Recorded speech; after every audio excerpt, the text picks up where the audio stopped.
Well, hey friends and neighbors, this is Chuck out at Sheraton Park Farms. Welcome back to the farm. Middle of April, it's a beautiful morning and we're getting ready to start a big process that we're going to be doing all through the year.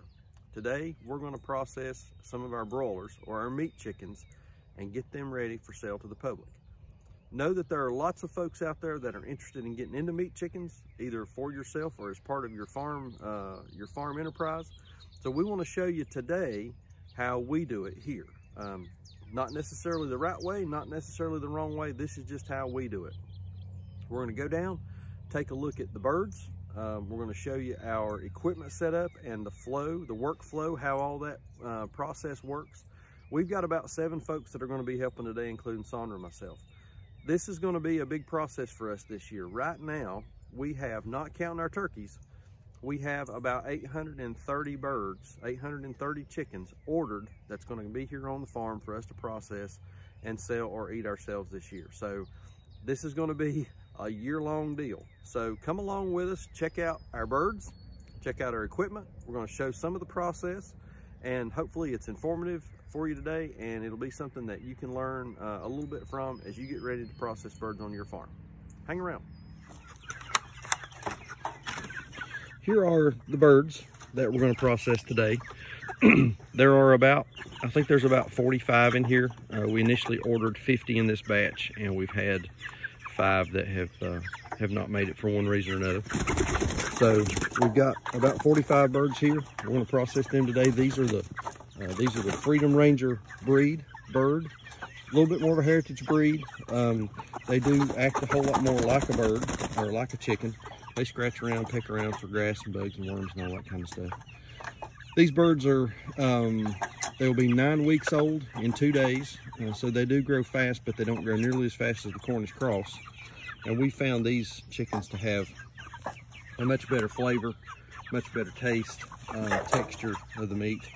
And they just really end up being a much nicer product than the Cornish cross have been for us. So these are going to be the guys that we're going to process today.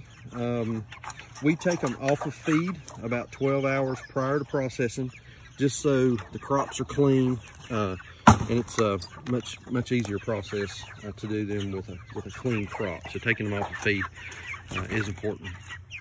Also, the night before, we'll stage the cages out here. So when we're ready to go, we'll bring a couple of guys down here. We'll start getting birds out of the chicken tractor and moving them over into the crates. And then it's a real short, we'll put them on the buggy, real short drive back up to the processing. So try to keep everything really tight just to make the whole deal efficient. And it works out, typically works out pretty good. So we'll see how things go today. But these are birds that will be ready to be on somebody's table in just a couple hours. So here's the setup that we're going to be using today. First off, we've got 4 of the kill cones, and we've mounted them on a board to where the kill process is going to be about shoulder high. So ergonomically, that makes a little bit of sense. So once the birds are dispatched, then they'll move over here to the scalder, and we plugged the scalder up, turned the heat on, filled it with water, cleaned it out real good. We done all that last night. One tip that we found on the scalder is that you really need to fire it up and get it hot the night before you're going to process, because it just takes a long time to get the water hot.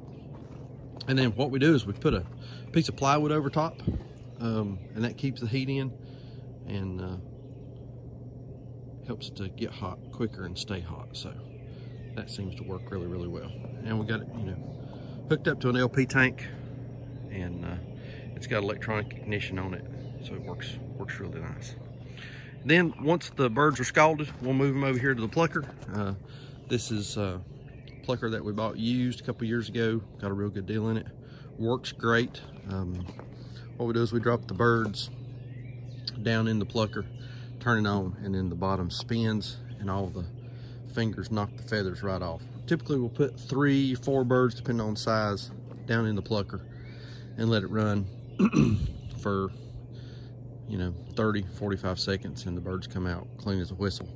And then QI at the very, very end of the process will re-inspect the birds and make sure that all the pin feathers are out, and we've got a nice clean carcass.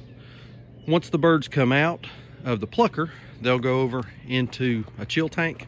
We'll fill this with ice and water, and the birds will drop in here as soon as they come out of the plucker for a quick chill, and start cooling the carcasses off. Once they're done there, they'll move over to the evisceration table. We'll have a bucket underneath here for entrails and that kind of thing, and that'll catch all the entrails. And then we end up composting all that stuff. We put it back in our compost pile with plenty of dried leaves, pine needles, cardboard, all that kind of stuff, and it composts out really, really nice. Only problem we have is got to watch out. We do have some predators and things that will come around and want to dig around, and even Sophie will want to dig around in the compost pile. Incidentally, the feathers go in the compost pile too, and they end up composting out really nice and making a nice compost. So then once the evisceration's done, we'll have another tank here. I've just not got it down here and got it set up yet, but there'll be another chill tank here. So the eviscerated birds will go back into a chill tank. At this point, we've crossed what we consider here from basically dirty over to clean. Those birds will go in a clean chill bath, ice water, and then once they come out of there, they'll go over here to the final table, which will be cut-ups and packaging, QI. Birds will be re-inspected, make sure that they're clean on the inside. We've got all the pin feathers out, and then they'll be cut up. What we basically do is we take the backs out, cut the birds in half, and then we'll cut the breasts off, leg thigh quarters and wings, and then we package 2 breasts per pack, 2 leg thigh quarters per pack, and then we end up putting about 20 wings in a pack, and we'll vacuum seal all that. So we'll catch some footage of that today as we're moving along part of the process. I'm not going to show the actual kill piece. We can do some of the evisceration and the cut up and the packaging, so we can do all that. And so that's the process, and that's the workflow.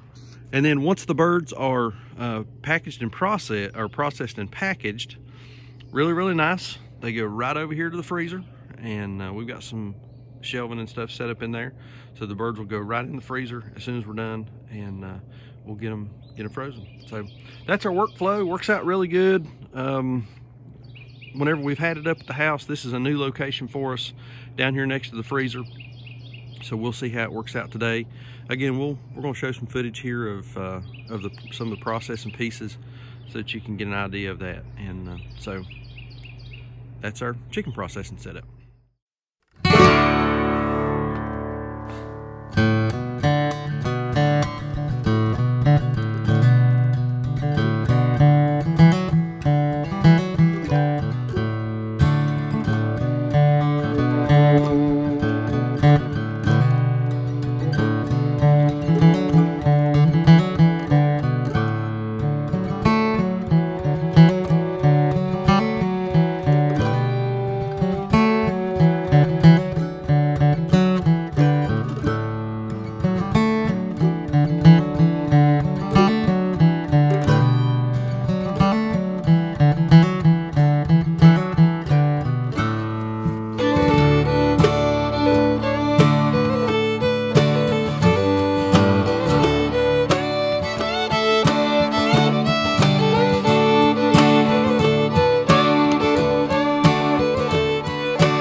So it's the following morning after we processed the birds.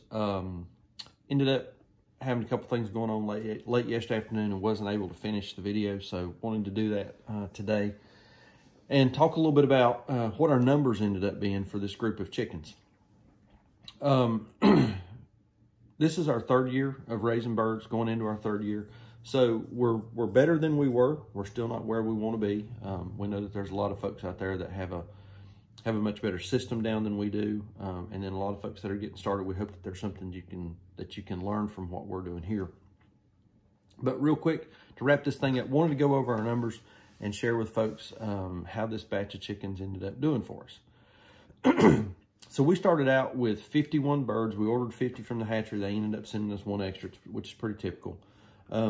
Over the course of these birds' life, which ended up being right at 9 weeks, they were about 8.5 weeks old. We processed 41 birds yesterday. We lost 6 birds in the brooder for just unknown reasons. We did have some pretty cold nights and had some cold days, but we tried to protect them from that. But still, you're just going to have a little bit of brooder loss. It's just the way that goes. We lost 2 chickens to a predator in the 5th week. Something got under the edge of the tractor and killed a couple birds. We're not sure what it was, and we fixed it, and we lost 2 birds. So that was that.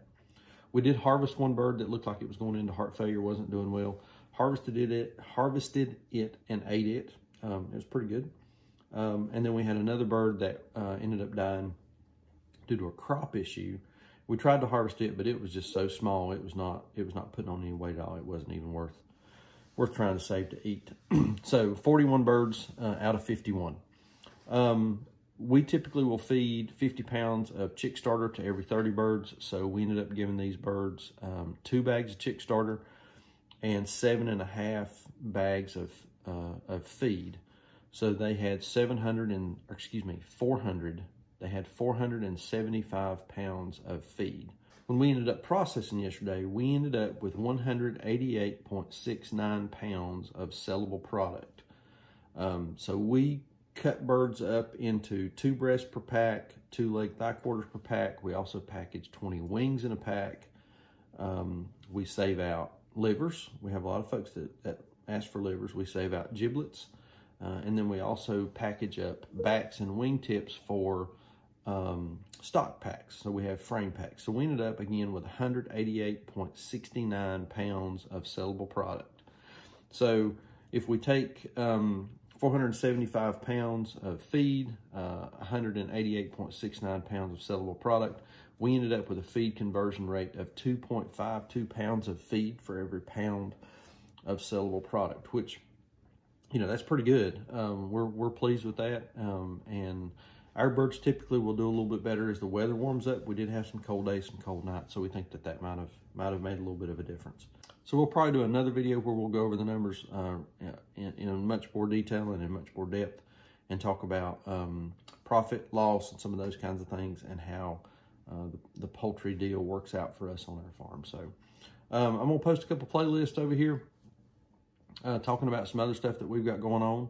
Appreciate y'all watching. Please hit that subscribe button. Helps us out a ton. We've got a bunch of folks that are watching in a lot of different places, getting a lot of good comments, a lot of good questions, and we really enjoy the conversation and the community that we're building here. So please hit that subscribe button, give us a thumbs up, leave us a comment down below, and we'll see you on the next video. Thanks.